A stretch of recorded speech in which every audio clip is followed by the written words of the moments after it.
Bismillahirrahmanirrahim. Wal 'asr innal insana lafi khusr illa allazina amanu wa 'amilus solihati wa tawasaw bil haqq wa tawasaw bis shawab. Sadaqallahu azim. Baik, alhamdulillah, bersyukur kita kehadrat Allah Taala. So hari ini kita diberi kesempatan lagi untuk saya bagi sedikit ilmu dan juga orang kata panduan untuk diri saya dan juga anda semua. Jadi hari ini adalah 12 Rabiul Awal 1442 bersamaan dengan hari Maulidur Rasul. Sallallahu ala Muhammad sallallahu alaihi wasallam. Sallallahu ala Muhammad sallallahu alaihi wasallam. Alamak, secungak-cungak. Baik, jadi saya ucapkan terima kasih kepada anda semua yang masih lagi diberikan kesihatan yang baik dan juga diberikan kelapangan untuk mendengar sedikit nasihat daripada saya. Jadi macam biasa berkenaan isu-isu mahkamah syariah. Jadi kali ini saya ambil topik yang ringkas saja berkenaan dengan hidup semula sebagai suami isteri atau rujuk. Jadi bilanya berlakunya rujuk? Pastinya apabila berlakunya perceraian di antara suami dan isteri dalam satu perkahwinan yang sah mengikut hukum syarak. Jadi ada saya lihat, ada juga saya dengar bahawa ada yang suami melafazkan cerai tanpa pengetahuan isterinya. Jadi macam mana nak rujuk? Jadi dia kena maklumkan pada isteri bahawa awak telah saya ceraikan. Sebab itunya saya rujuk kepada awak sebagai isteri saya. Jadi anda kena bagi tahu pada isteri bahawanya telah berlaku perceraian dan barulah awak melafazkan rujuk. Jadi kena faham sebab setengah orang dia tak nak bagi tahu isteri dia maknanya telah berlaku cerai. Mungkin dia melafazkan cerai ataupun berlakunya perceraian di luar pengetahuan isterinya. Jadi kalau nak rujuk, awak kena maklumkan dulu pada isteri maknanya awak telah diceraikan, barulah ada lafaz rujuk di antara suami dan isteri. Ini bagi yang isu-isu yang di luar pengetahuan kita. Jadi kalau perceraian biasa yang berlaku di mahkamah, pastinya suami isteri ke mahkamah dan dia pun tahu berlakunya perceraian ini melihat kepada perceraian biasa, prosedur biasa. Sebab ada juga kita lihat pada orang di hulu kampung ataupun mungkin jauh daripada pihak agama, mereka tak nak datang ke mahkamah syariah, katanya hukum syarak kata itu adalah sah. Ramai yang mengatakan bahawa memudahkan cara. Agama ni kan mudah. So kita dah lafaz. Dari segi prosedur je yang tak sah katanya. Tak mengikut syarak, tapi dari segi hukum syarak tu adalah sah. Ini ialah mungkin mereka lebih pandai daripada orang-orang yang lebih pengetahuan. Orang yang pejabat agama, orang mahkamah, dia orang lebih tahu. Sebab tu dia orang kata tak perlu pergi mahkamah. Dah sah pun. Jangan begitu. Sebab tu kita adanya mahkamah syariah, sebab tu kita adanya pejabat agama. Mereka lah yang menguruskan hal-hal berkaitan dengan perceraian, perkahwinan dan sebagainya. Okay. Dalam kes ini saya nak maklumkan apabila berlakunya perceraian talak 1, 2, adanya rujuk.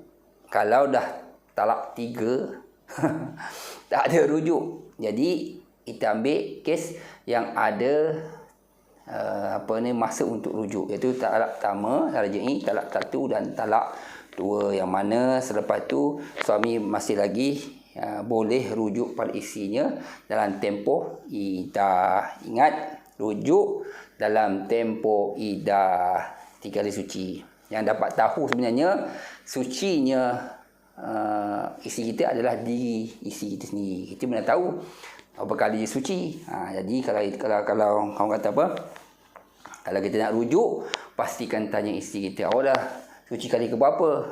Jangan dah habis idah baru nak rujuk, itu namanya awak kena nikah semula macam biasa. Jadi kalau nak rujuk, pastikan sebelum 3 kali suci. Ada orang mungkin sebulan 2 kali, ada orang sebulan sekali.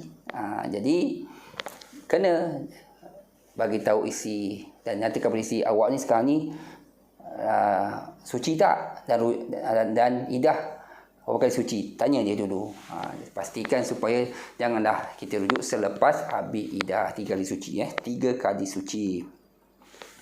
Jadi kalau dalam tempoh 3 kali suci sebut, terus pergi ke pejabat agama untuk daftarkan rujuk sebut. Jadi surat cerai tadi akan tulis surat rujuk. Tak ada cerai lagi dah, dia ada keluar sijil rujuk. Daftar, jangan tak daftar. Banyak dah saya lihat orang tak nak daftar. Rujuk tu tak didaftarkan.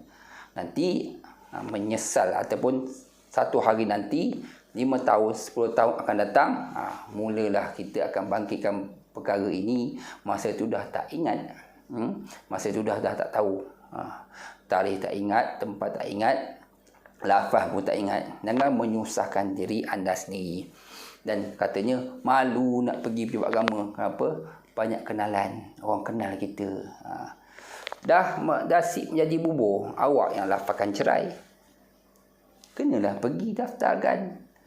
Malu tu tak malu, biasalah. Takkanlah kanan dah berlaku, supaya jadi pengalaman. Jangan lagi kita buat lagi kan perkara yang sama.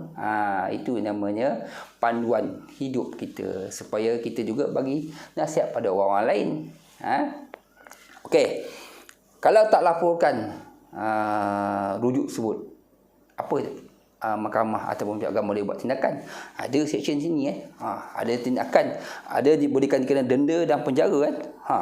Kalau cuba lihat kepada seksyen 52/5. Mana-mana pihak satu perkahwinan yang tidak melaporkan hal kepersedukan semula sebagaimana yang didaki oleh seksyen 2 tadi adalah melakukan satu kesalahan, dan hendaklah dihukum denda tidak melebihi RM500 dan penjara tidak melebihi 6 bulan atau kedua-duanya sekali. Jadi boleh dikenakan tindakan denda dan penjara atau kedua-duanya sekali. Ini seksyen dah ada 52/5. Bacaan sekali dengan kurungan 2. Jadi jangan main-main lah kan. Sebab ada dah peruntukan, dah ada dah, undang-undang dah berbuat. Jadi jangan kita menyulitkan diri kita sendiri dan orang lain. Sekiranya berlakunya rujuk selepas perceraian, lapor terus kepada pejabat agama ataupun mahkamah. Tapi dalam kes ini, pergi pejabat agama dulu, laporkan. Jadi pendaftar sana, pegawai agama akan cek dari segi rujuk itu sendiri, dan biar yakin bahawa rujuk sebut sah dan terima pakai, maka terus didaftarkan di pejabat agama. Macam mana pula kalau nak rujuk, isi pula tak setuju? Ataupun dua-dua pihak ataupun salah seorang tidak bersetuju untuk rujuk.